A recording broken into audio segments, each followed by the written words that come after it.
time, there was a poor shoemaker who was struggling to make ends meet. He had very few customers and had barely enough money to buy food for himself and his wife. One evening, he cut out a piece of leather to make a pair of shoes for the next day.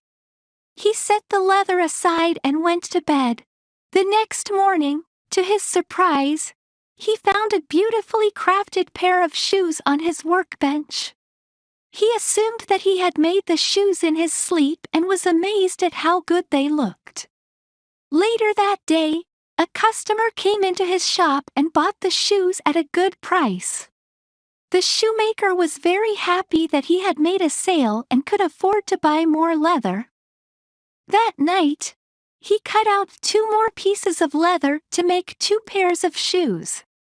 Again, the next morning, he found that the shoes were already made and looked even better than the first pair.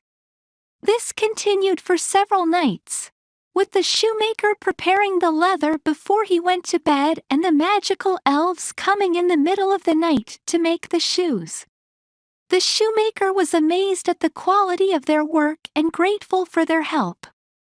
The shoemaker and his wife watched in amazement as the elves sewed, hammered, and crafted the most beautiful shoes they had ever seen.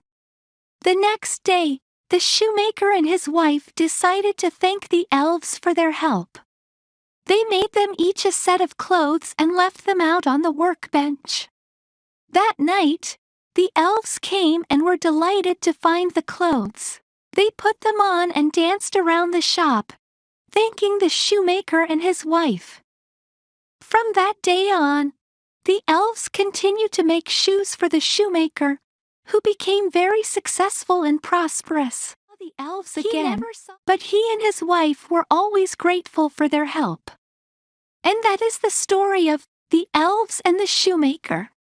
It teaches us the value of hard work, kindness, and the rewards that come from being generous and helpful to others.